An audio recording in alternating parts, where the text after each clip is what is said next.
This program is brought to you by ExtraTech, a leading professional IT training institute, and 3B's Education and Visa Services, a leading Australian education consultancy. Namaste and welcome to yet another episode of the Influence Academy with myself, Anusha. Ladies and gentlemen, tonight I'm accompanied by Dr. Bharat Raj Poudel. Dr. Poudel is renowned for his excellency in media and disaster management. Currently, he is associated with various forums, organizations, academics, along with private media platforms in both Australia and Nepal. As an educator, he's been able to grab many prestigious accolades in his name, among which he was awarded a Dean's Commendation in excellent academic achievement during his master's. He's also a recipient of several fellowship and grant in assistance. With his sharp personality, he has been charmed his widespread presence in both professional and public domains. In this episode, we will focus on Nepal-Australia relationship and assisting mutual benefits. A quick mention to our sponsors, ExtraTech, a premier IT job-ready training institute in Australia, and 3B's Education and Visa Services, a leading Australian educational consultancy. So, without further ado, it is such an honor to have you in our studio, Dr. Poudel. Thank you, Anusha. Thank you. So, you did your PhD from Queensland University of Technology on the topic of developing a disaster management model for news production in Nepal. It was a study on Nepalese media portrayal of disaster events using new frames and prevention, preparedness, response, and recovery cycle of disaster management. So, how would you describe your research to a layperson like me? Thank you for a good question. And this is basically about a good framework that can be adopted by policymakers, media personalities, and community. So there are three-dimensional studies conducted to prepare this framework. So in Nepal, we have been reporting natural disasters under current affairs. And we are reporting business news, technology news, political news. These news are just, we are reporting through normal reporting procedures. But disaster needs special framework. Disaster needs prominence. And we need a framework. There are different frames of the news. We studied about framing theory, agenda setting theory in our PhD and master's. But we need to be focused on what actually media can play or can do during crisis. For example, in Australia, during COVID crisis, media have been playing role to bring out stories about people's suffer and their human interest aspect of daily life and livelihood, and also from the government side, media are reflecting government's actions, their wrongdoings, their best actions through the headlines and stories of the news. So we need news frames. We need structured news frames to dispatch stories about crisis, disaster, and it can be applied to other areas as well. For example, if you are talking about political crisis, that can also be used in depicting all political events, unfolding events in a way that can be framed and that can be used to well inform our common layman audiences. So disaster has, for example, human interest news. Disaster events can be used to make human interest news, economic consequences related news, conflict related news. In crisis and disaster events, there are a lot of conflicts. For example, fighting for the vaccines, fighting for oxygen cylinders, in natural disasters, fighting for the food. And so many vulnerable people looking for support from the government and volunteers and other authorities they need to be looking at what media is telling, what media is focusing on. So I have developed this framework, disaster management framework for news making in Nepal, and I have studied about 4 media's story. So 500 stories picked up from different medias, and one was national television, Nepal television, and there was online news portal, which was the first online news portal, I think, nepalnews.com, which is again in the market. It was closed for some time. Nepal News and Radio Sagarmatha from among these community radios. We have about 700 community radios in Nepal, and from the print, Republica, that was picked up for the stories, and I coded all the news stories in about 170 codes, and I had to distill those codes down to about 12-13 codes. So those codes were used to design a news framework which can be utilized to make the story for the news reports or publication reports. Right. So that your framework was cleverly designed for the disaster management. Disaster management friendly news making or editorial practices. Yeah. So that is, Dr. Poudel, that is quite unique story and research, and you have achieved tremendous success in your life. And taking a tangent to your personal life, you were born in Tanong, right? And you achieved this tremendous success in your career. You're in Australia right now. So if you look at your career from a bird's eye view, what highlights or what experience would you like to share with us? I haven't achieved much, but I can express my satisfaction over my achievement as a student, as a normal researcher, which I could, at least I could bring out something for the audiences, for the policymakers, and for the normal people or journalists. So we know that in Nepal we have about 14,000 journalists registered in Nepal. We saw that in recent FeNCAA election. There are about 700 radios, and there are about 5,000-6,000 publications. That's a big number. In a small, tiny country like Nepal has that many number of media outlets and professionals. So we need something there, because that population, that demography doesn't work. We need to have proper management to, actually this was about media management. How can we manage media in every aspect of social life? In crisis, in political crisis, in conflict, in disasters, in COVID pandemic,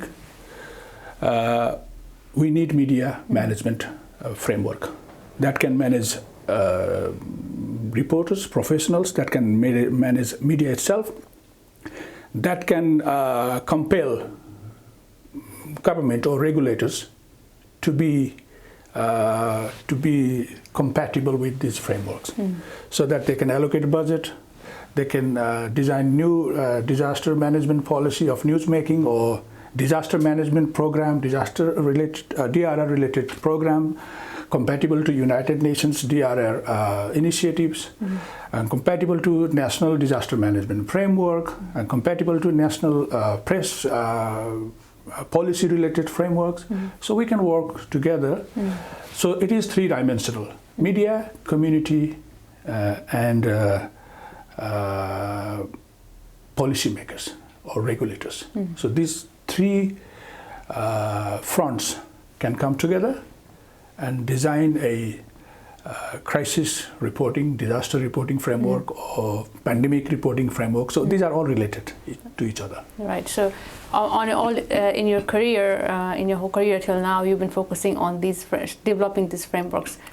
Yeah, we have already handed this over to our, because I did my PhD in collaboration with Nepal and Australia, QUT.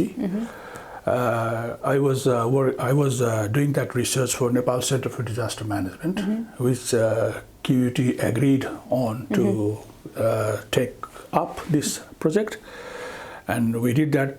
I did that 4 years ago. Now I'm not being able to utilize that, where I can, I was very fresh in 2016. Now I'm diverted to other areas. So that is not good for me, So this COVID, the COVID crisis has. We learned many things from this big pandemic, and I've written a book on that. My friends and me, we have written a book about COVID, dissecting the pandemic COVID-19, where we have covered media-related issues and environmental management-related issues, higher education-related issues.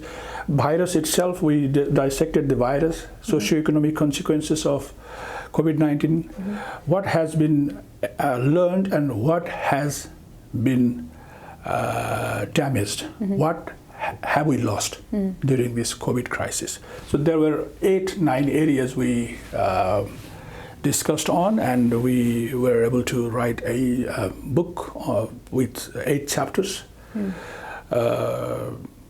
Participating writers were all from Australia, Japan and Nepal. So that is one example. If this event was not in my attention, I wouldn't do much, because it was already 4 years, which I have already, so many things, so many literatures I can't recall now. But this COVID and this type of activities, I'm studying every day, about what's happening in this COVID crisis. So how media are struggling, which part of the world has faced most critical challenges during COVID. For example, all global leaders were sensible about how to tackle COVID, how to normalize the situation. But there are few countries in the world and few leaders in the world, they never learned. For example, But it is one of a kind. They are still adopting to it. I mean, they are policymakers who are going to make policies, like you said, frameworks, but they are still adapting to it, right? It's one of a kind for them as well. Yeah, if these frameworks are adopted, I'm not the only one person to design this. There are so many researchers working on these areas, disaster, crisis and pandemic areas, natural disasters. But I'm talking about why the leaders, why for example, prime ministers, presidents, king, queen, and the royalties, all leaders, global leaders, are facing or are not being able to face appropriately to fix this crisis in a way that can save our lives, people's life. I was giving you example Donald Trump. Yeah. I was giving you example of President of Brazil, Bolsonaro, President of Philippines, and Venezuela. There are a few countries, even Russia and China is different. China has different political system. We can't comment on that. But there are a few other countries where democracy is still in practice. Or many European countries, Scandinavian countries, they have very good democratic system. Australia, New Zealand. But out of these countries, there are some countries which have totally failed in COVID crisis. Australia, New Zealand, South Korea, Singapore, and even our neighbor Bhutan, Maldives, and Thailand, they have managed well. So how can you say that they have failed in COVID crisis and we're still dealing with it? Because, example, Donald Trump was not serious about social distancing and using masks and deploying health professionals in a way that can save the life. He didn't express his respect to science and fact. He said, COVID is nothing. It will go like anything. Maybe he adopted some different framework. Yeah, that's a traditional way of, conventional way of taking challenges, because human civilization faced this type of pandemic 100 years ago, Spanish flu and few other incidents. From your timeline of career, so the main event that happened that really interrelated with your disaster management framework was the COVID-19 crisis. Is that what you're trying? earthquake of 2015 was first event where I was just finishing my PhD that time. I was in the last phase. And when it happened on 25th of April, a Australian publication sent me email. Maybe they have searched people who are working on disaster and Nepalese. They found me and they requested us, including my supervisor, to write a story about Nepal earthquake. And we wrote one in conversation that time in 2015. And I presented paper in many countries about earthquake and its management in Nepal, media management, earthquake management. I presented my paper in Switzerland, Davos, in Philippines, in Florida University, in many countries after the earthquake, 2015. That was, and that time was my peak time, I was just very fresh with my data. And I could talk on any aspect of media reporting and media management in disasters in relation to Nepal. So that was one good incident. Incident itself is bad, but good timing to do,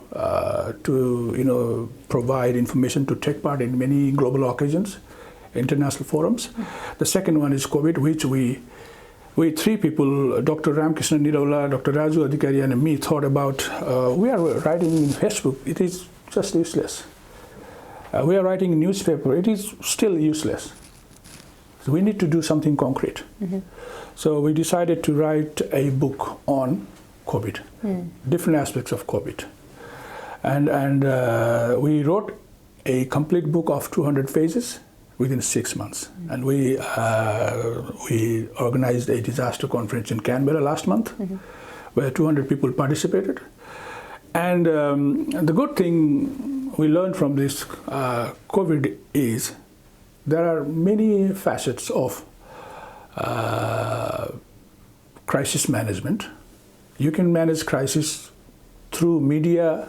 You can manage crisis through community engagement. You can manage crisis through science, understanding science and health management, public health management. So there are 3-4 dimensional things which we discussed. For example, during COVID time, people were talking about air pollution.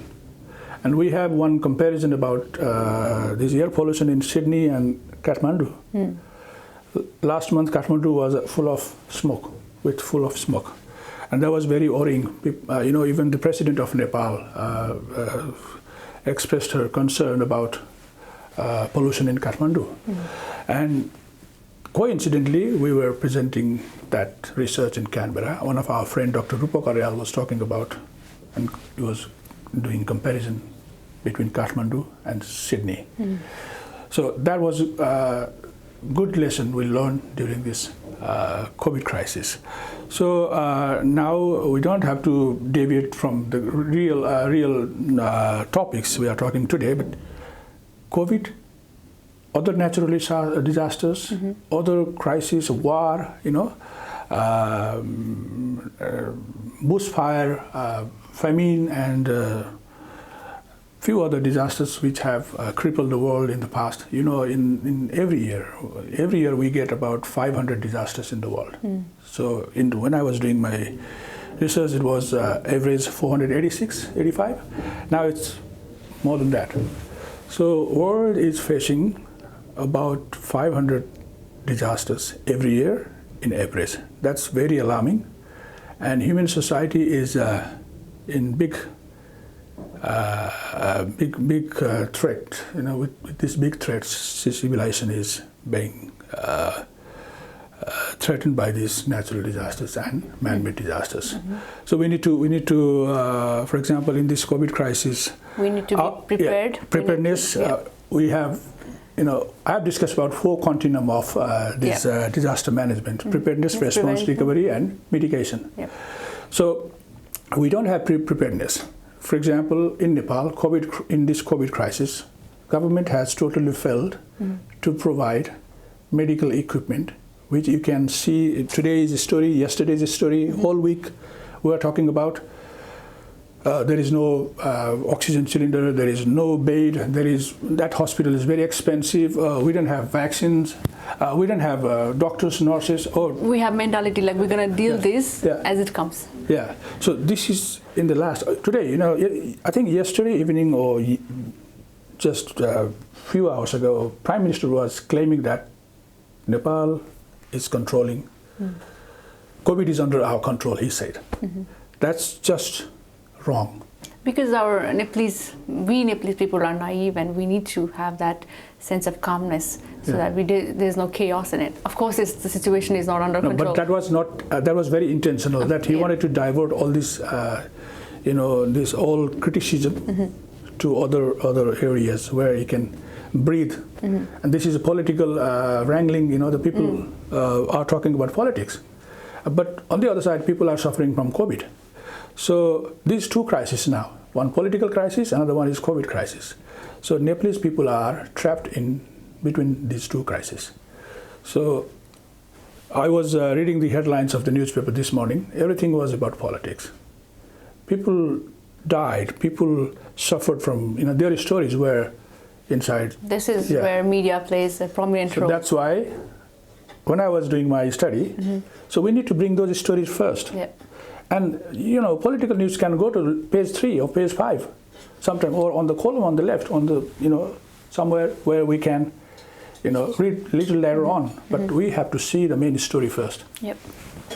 And that story has to inform people what's happening, what the authority is doing, and how the community is coping, how the media are working, how health professionals are managing or struggling in this crisis. So how can we manage those disasters that are happening? So overall management is disaster management, crisis management, COVID management. Yep.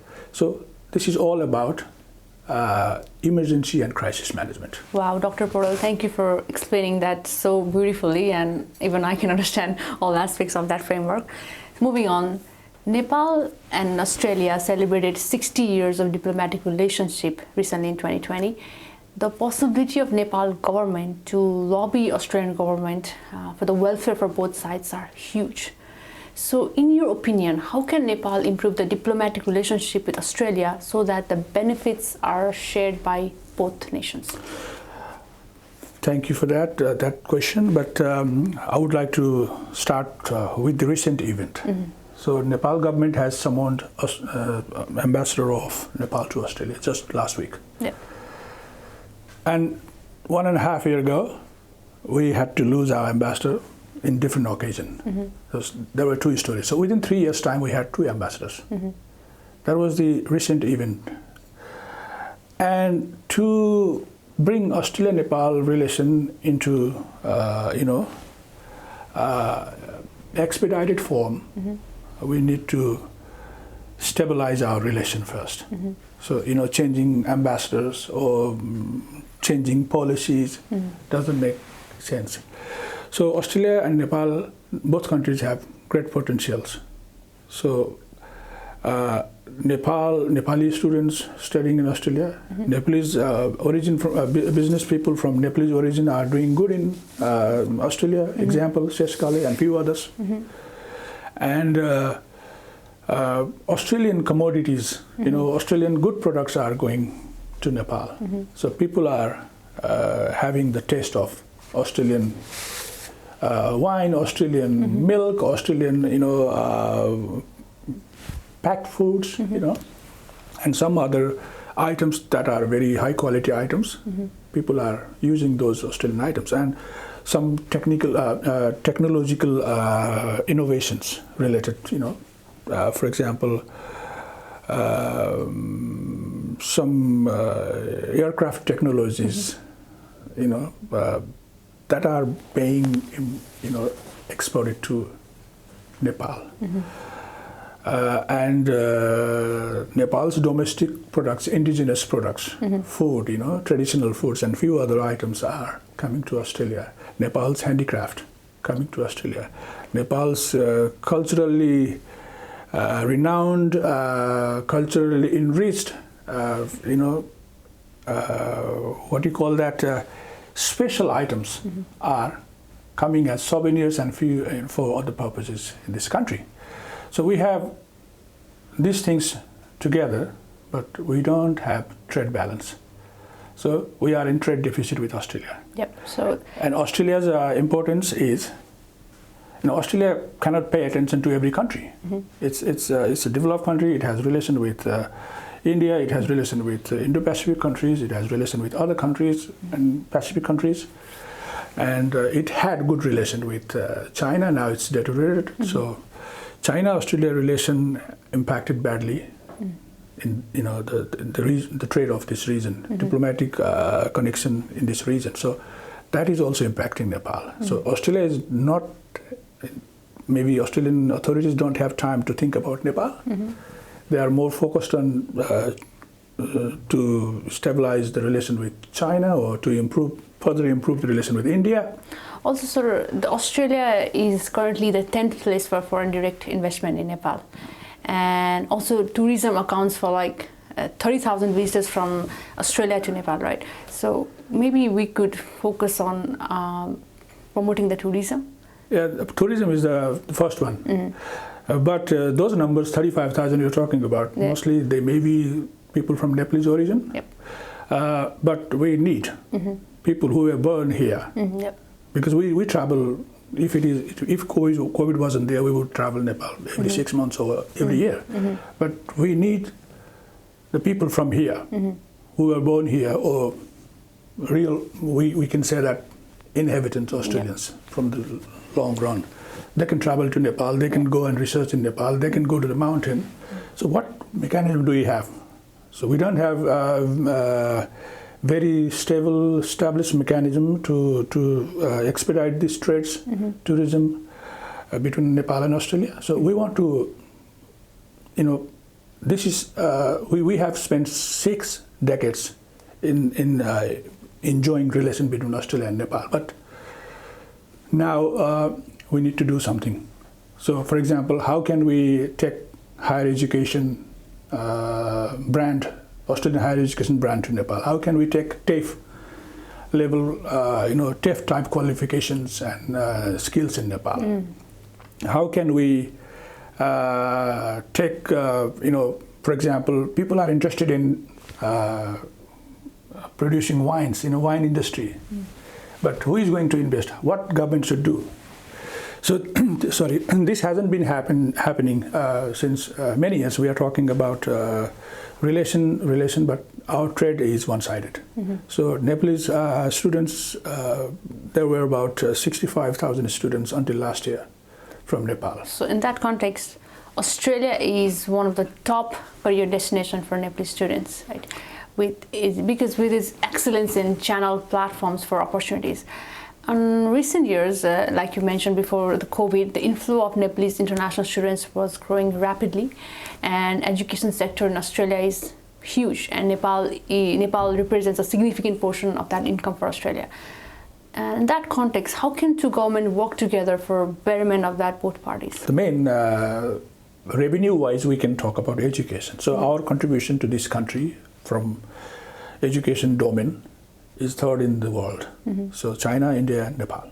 It was Brazil and few other countries were contributing to Australian revenue system.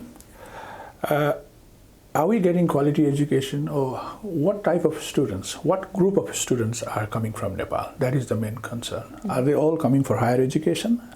Are they all coming from professional development? Either way, Australian government is gaining that, income, let's say, from our $2.6 billion. Of course, yeah.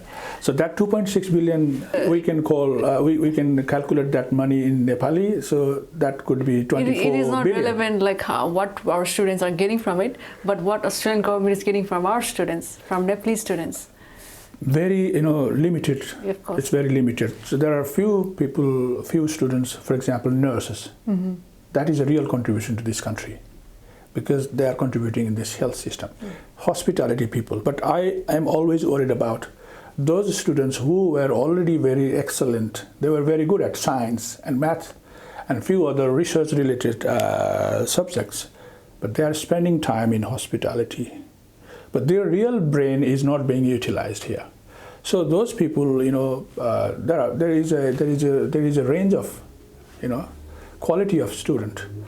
So some students are very brilliant. They can go to technical education, they can go to engineering, research, biomedical science, and few other, health-related areas.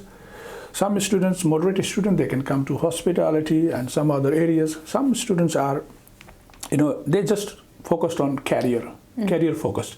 For example, not all students came for nursing. They all don't, like to go to the leadership role. They want to have the job. They want to have a house. They want to earn money, that's all. But we need to think beyond that. So we need to produce leaders in hospital sectors, health sectors. We need to produce leaders in academic sectors. So we need to produce leaders in hospitality sector. So if you are sending I would like to call our parents in Nepal, if you are sending your kids to Australia, think about what was their best knowledge and what was their expertise, what was their interest that can be utilized for future career. For example, if the parents think my son or my daughter is good at science or mathematics, in Australia, people looking for mathematics teacher. Very, STEM education, STEM, STEM education is in priority now. So if you were statisticians, if you were good at math, if you were good at science, opportunities are there.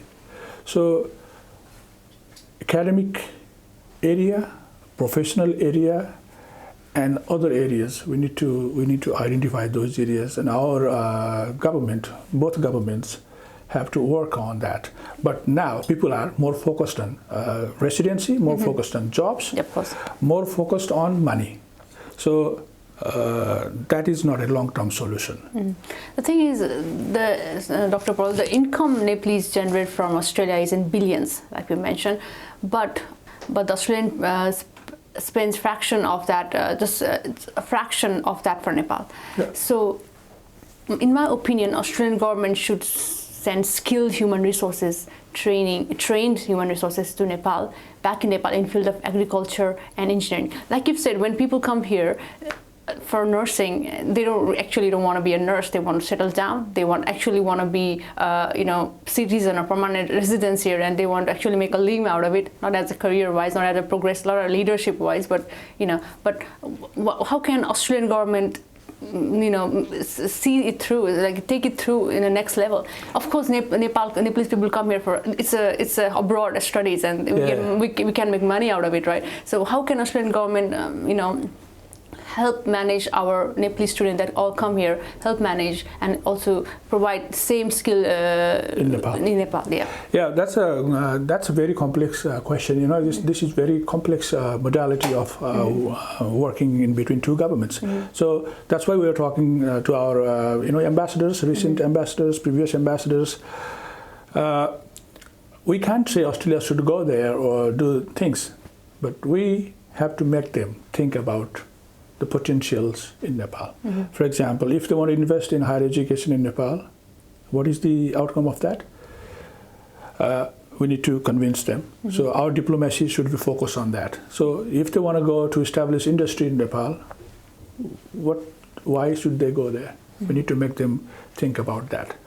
So we need to make sure that every foreign investment that goes from here has to be secured. Outcome of that investment should be secured, guaranteed. So now there are some changes in FTA policy and foreign investment policy in Nepal, but still, I was taking part in recent entrepreneur conference which was held in Sydney last fortnight. People are talking about foreign investment, and people are talking about blockchain. People are talking about taking Australian investment in Nepal. But those bureaucrats, those secretaries, undersecretaries, planners were discussing over the video there, and there wasn't any concrete ideas. They were not exploring any ideas how we can bring Australian investment to Nepal. 3 years, 4 years ago, there was a Nepal-Australia Business Forum in Melbourne. I was there too. And a lot of Australian business people and diplomats from DFAT and some other organizations were participating in that Nepal-Australia Business Forum, which was held in Melbourne. That was a very good conference, and people were exploring ideas. After that, in this long gap, we are again talking about the same thing. We haven't gone further. So we haven't progressed. So we always talk about investment, but what is the modality? Who is going to invest? How much money we are going to get from where? Who are the key players? So this has not been written in paper. This has not been documented. So our diplomacy should be focused on, whoever the ambassador, whoever will be there in the future, but they should know that they should start working on the document. They should start working on knocking the door of Australian authorities. They should bring they should take experts with them while they are talking with the Australian authorities. So foreign investment and bilateral relation, other relation, strategic relation. Nepal is a member of United Nations, so when Australia needs, Nepal can support Australia in international forums. And so we can support in that way to the Australian government. Australian can support in many areas, industry establishment areas, technology areas, education areas, and agriculture and few other areas. So there should be a barter system. There should be a mutual agreement. There was an agreement 5-6 years ago. Our Foreign Secretary and Australian Defence Directors, they signed on the document that Australia and Nepal will establish a mechanism that can always work on the possibilities and the areas of bilateral investment and exchange. That is not frequently happening. So recently it was stable. Our embassy was stable. There were not any those noticeable issues that public are taking concern of. But this time our diplomacy is little derailed. So instability in Kathmandu, instability in Canberra. So we need to first fix this. We have to have full-term ambassador here. Otherwise, we need to have diplomat directly from the foreign ministry. So recent, recalling of our ambassador from Australia. So talking about that instability, as we all know, the political stability of the country, Nepal has linked the imbalance of prosperity of the nation in every aspect. Though being a controllable factor, the disturbance has led to major crises. Most of the diplomatic person who is appointed for Australia, as you mentioned, generally have a political influence. And when there is a sudden change in the government, they call the ambassador back to Nepal. So how will this scenario impact the diplomatic relationship and credibility of representatives of Nepal to Australia? That is a very critical question,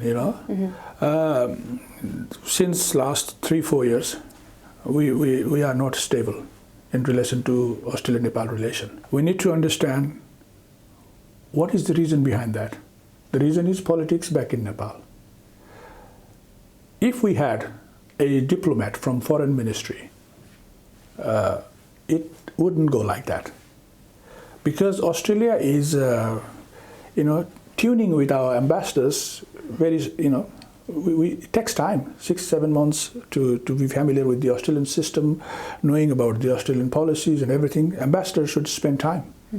Or our people in the mission in Canberra or other consulate office, they should be familiar with the new environment. So every 2 years, it's very difficult to adjust all these environments. So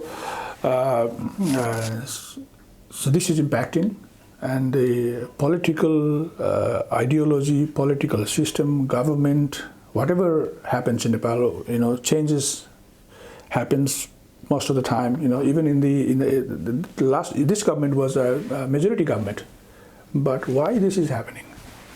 So this is a major concern. Australia has to start the same process again, welcoming ambassador and doing some procedures, and taking to the governor, prime ministers, and discussing on some particular issues from the beginning again. So that shouldn't happen. So we need to start where we left. So in that case, having an independent organization such as NRNA can circumvent the situation, right? Government appointed diplomats come and go, but there is now stability on their terms, and it is uncertain. Instability on the terms, and it is uncertain. But with NRNA, the person could be democratically chosen for the fixed terms, and that can lobby both government. You think? I don't agree on that. NRNA is different. Different organization. It is a diaspora organization. So nature of NRNA organization throughout the world, 70 or 80 countries in the world, pretty much similar. But NRNA was not created in Australia. We can say that technically, maybe people have started talking about such organization in Australia or London. I think they were talking about NRNA when it was established long ago. It started from London or here or Europe, and that was materialized. Having this organization was always good.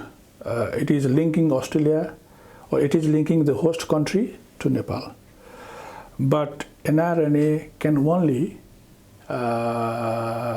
support in connecting Nepali society to the government, but NRNA cannot easily act in between Nepal. Of course it cannot, sir, but it can circumvent the situation. I mean, we've been pulling back ambassadors, like you've mentioned. It is unstable on the face of it, and we all can see it, Australian government can see it, but the representative who we democratically choose can circumvent the situation. That's what I'm trying to say. But they can, but people start thinking about who actually they are, which influence have they, which political ideology they have. This type of, thinking in our community is not letting people work in coordinating Nepal, the community here, and the government. NRNA can do, but NRNA should bring more intellectuals into their organization. More people who can understand this type of relations, or this type of, for example, diplomacy or trade or any other related areas. There should be in NRNA. There should be people who know about all aspects of diplomacy, trade, and foreign development, and maybe other type of. You mean to say existingly it doesn't really happen, but it should? Yeah, that's why I wrote one article 3-4 years ago. Is NRNA becoming export-free zone? I was writing one article about that. The reality is still the same. That means NRNA, a global organization, should welcome people. So can I easily win in the NRNA election? No, I can't, because I have to spend money. I have to be in one side, to fight the election. I have to, bring people in the membership. So it's very difficult for me personally, but I want to work. So there are people like me who want to work, who want to contribute, but how can they come to this organization? That is one difficulty, but NRNA can work in different way if they are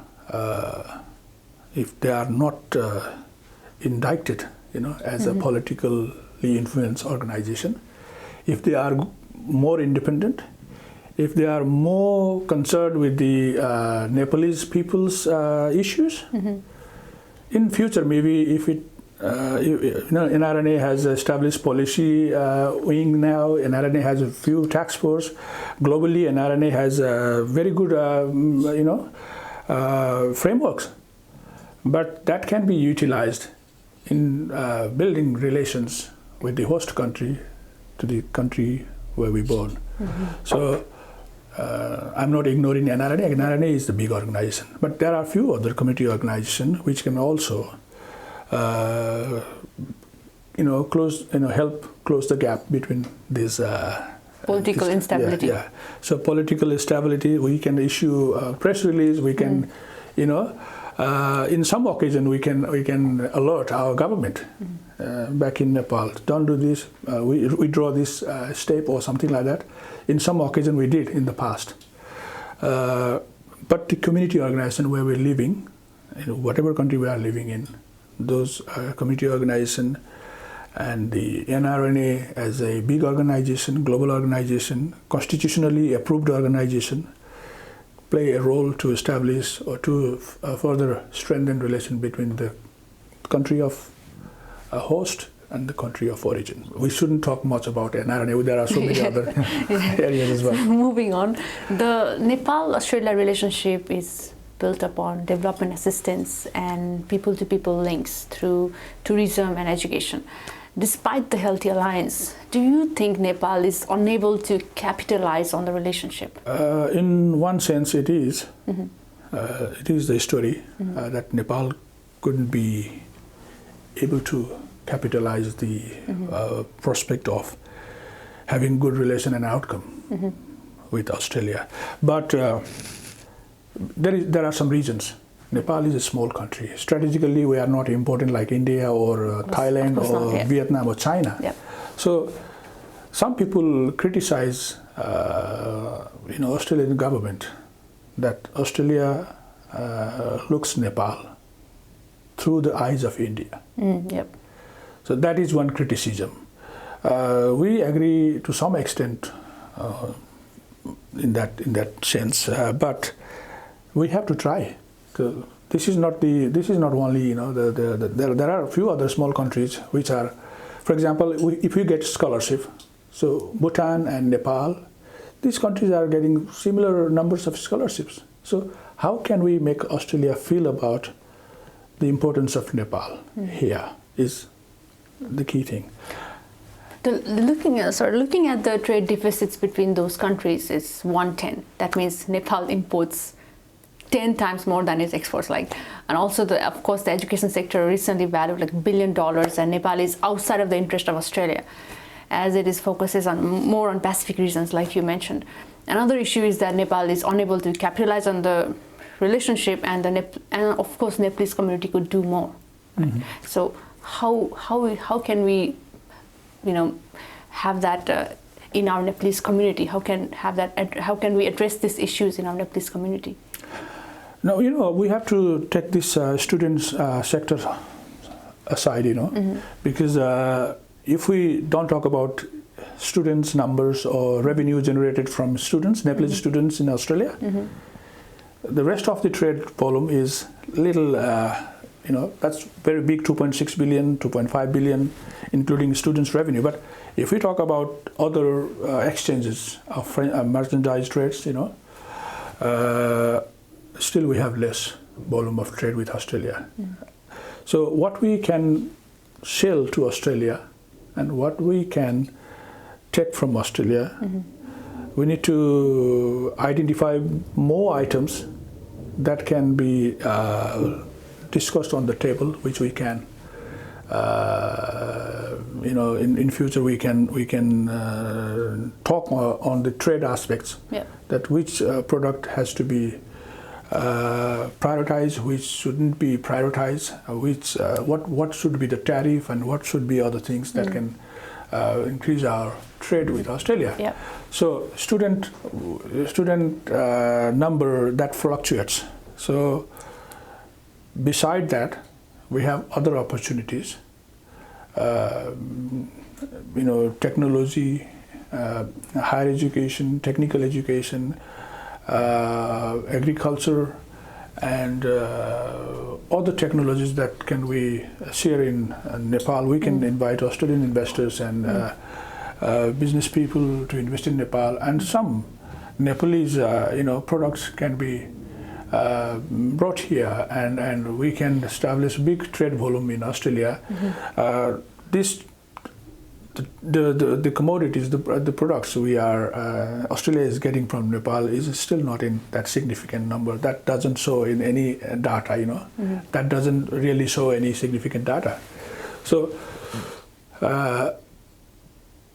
Nepal and Australia, even after the diplomatic relation of the last 6 decades, now should start engaging their experts, whether in Kathmandu. So there is nothing happening in Kathmandu. Always when they come, they discuss here. So very less incidents, very less meetings happening in Kathmandu. So we need to have meetings in both countries. We need to have experts in both countries. We need to utilize experts from both countries, and we need to make Australia feel Nepal is a country where they can be mutually benefited. Like they don't have any hesitation talking to other regional areas. RCEP agreement was conducted last year. Now they are talking about Indo-Pacific.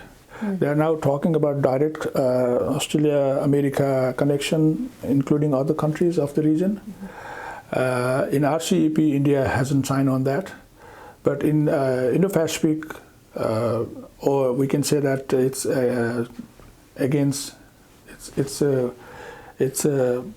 against China, in some way, the Western Front and some other countries who are with Australia or who are supporting Australia, not supporting China, are in one front. So that is bringing more tensions here. So there are 3 or 4 regional connection, regional mechanism. If Nepal can fit somewhere in these regional frameworks, we can be benefited. For example, in that region, BIMSTEC, SAARC is defunct, SAARC is not working, but there are some other framework out of SAARC which we can utilize to come to Australia, to connect Nepal with Australia in many fronts. So, for example, RCEP can be an example. So there were 15 countries that was signed. The signing ceremony was digitally performed last year, but India hasn't signed on that. But there are a few other countries, for example, Thailand, Vietnam, Philippines, and there are a few other countries from Asia Pacific regions. They have signed on the RCEP agreement with Australia and China as well, and Japan. So if we find those forums, we can bring our issues into the forum, but as per our strength, diplomatic strength, and our economic strength, we are still lagging behind. So we need to first identify those things, we need problems. to identify the strength in our Nepalese community. We need to identify our strengths in our diplomacy as well. Dr. Poudel, moving on, in completely different topic. Though Australia is becoming the central hub for many people, hold the least information regarding the rules and regulations, leading to difficulty in future. And there are cases where people have been imprisoned due to the lack of knowledge and have been scammed. Also, their government has so many programs to help families who are struggling. But how can Nepalese community in Australia and representative, if Nepal government as embassy, can work together for a better relationship with Australian government regarding these issues? There are very serious issues that are going on inside the community. One example is domestic violence, and other examples are like gambling problem, mental health problem, crime. So many, because as community grow, these incidents, number of incidents grow. With other migrant communities, we say that they are facing the same problem, but we need to.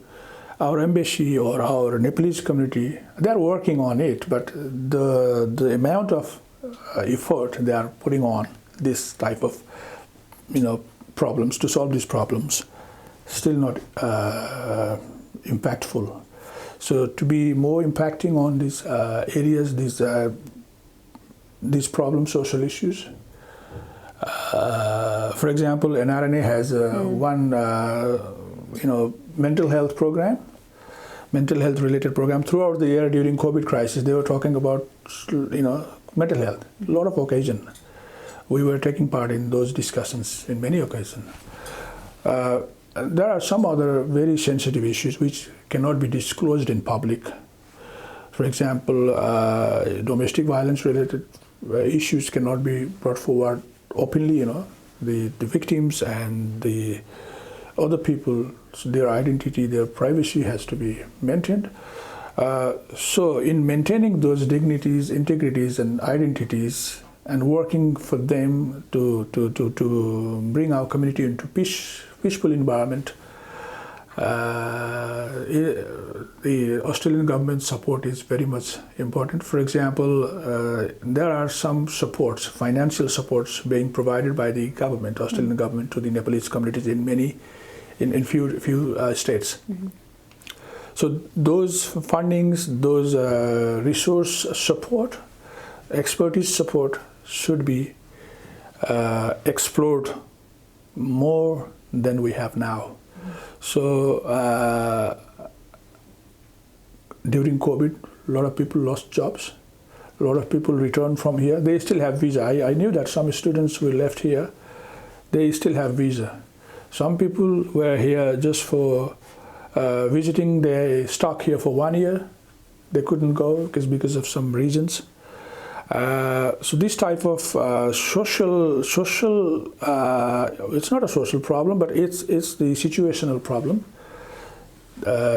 This has to be understood by our society.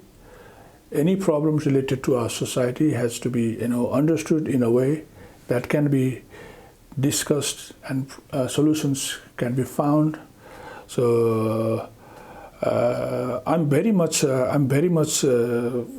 can't openly talk on such issue. I can't show any research finding here, but there are few researches now people are working on that will be, I think, in the days to come. For example, Nepalese migrants and their issues. Some people are working on it. Education sector and education agents and the trade and few other things. There are few students. One student I found in Charles Darwin University, she's working on education industry, the migration agents. She's studying about them and the students' perspective. She's studying about them. What actually students think before coming to Australia and after coming here. So she's studying on that aspects. Some other are working on studying on mental health. Some other are studying on Nepalese migrants' social issues. So as we grow, as we work in the future like this, there will be some data, and we can show to the government that we have this problem. So this society has this problem. So we want to work with the government, and that will be the gateway to start. We need to have data first. We need to have the evidence first. So what's happening in the society. And we can take those reports to the government. We can write a proposal. We can seek for the fund. We can organize committee with the Australian authorities about those problems and find out the solutions in future. So, and also, yes, and a simple term, central information, either in NRNA website or on a government of Nepal's website, should contain information regarding the programs run by Australian government to help families, and also major rules and regulations should be included so that the information could be easily found. Right? Yeah, there are in both sides. There are still informations are there, but people should know where these informations are. Of course, yeah. That's the thing, main thing. Of course. And Dr. Poudel, we're coming to the end of our program, and I ask this question to every one of my guests, and in that hope that our viewers could get insights on how things pan out. So, if you had a second chance, what are the 3 things in your life that you would change? I have lost many opportunities of knowing things. For example, I was studying media and disaster. Now I have missed some opportunities which if I start now again from the beginning, I could find out some problems and I could find out the solutions. For example, COVID came in the middle. So if I start from the beginning, regarding the pandemics, or if I knew it, if I have some ideas about, if I have opportunity to do this research about COVID and media and some other related aspects of research and crisis management, disaster management, COVID management, I wanted to do from the beginning again. That's the one thing which I studied. I want to repeat it again because I think I have missed many opportunities. because I knew as I was working. But that's not possible now. So what I can think is every upcoming opportunities can be utilized. The other thing is serving the nation where you were born. Because, if we have kids, they are very used to in this country, but they are totally like Australians. They are familiar with the Australian society and culture, but I was from the second generation of I can say my father is first generation, I'm second generation, my kids are third generation. But for Australia, I'm the first generation, my kids are second generation. But I'm still not fully, my mental, status is not fully Australian. Fully Australian. So I still think about going back to country and contribute to You society. still are contributing. Yeah, but physically being there is different thing. And the third thing I would like to do is engagement, the intellectual engagement. So if I spend time with a person who has very broad knowledge of such a beautiful thing, that I'm interested in, I can spend hours and hours talking to those groups of people or friends.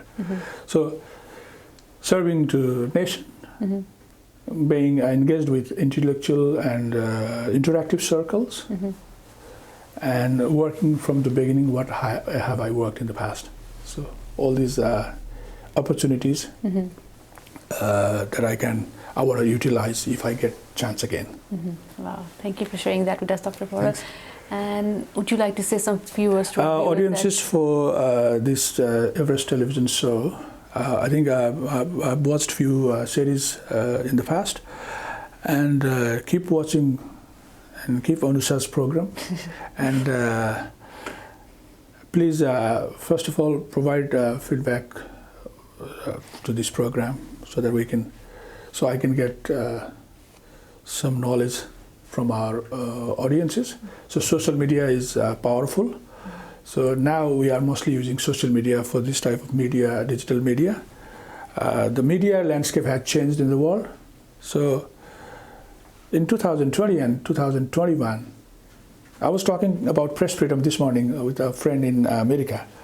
The change in media landscape is now going to be almost static for another 10 years like this. So digital media culture and subscription culture and the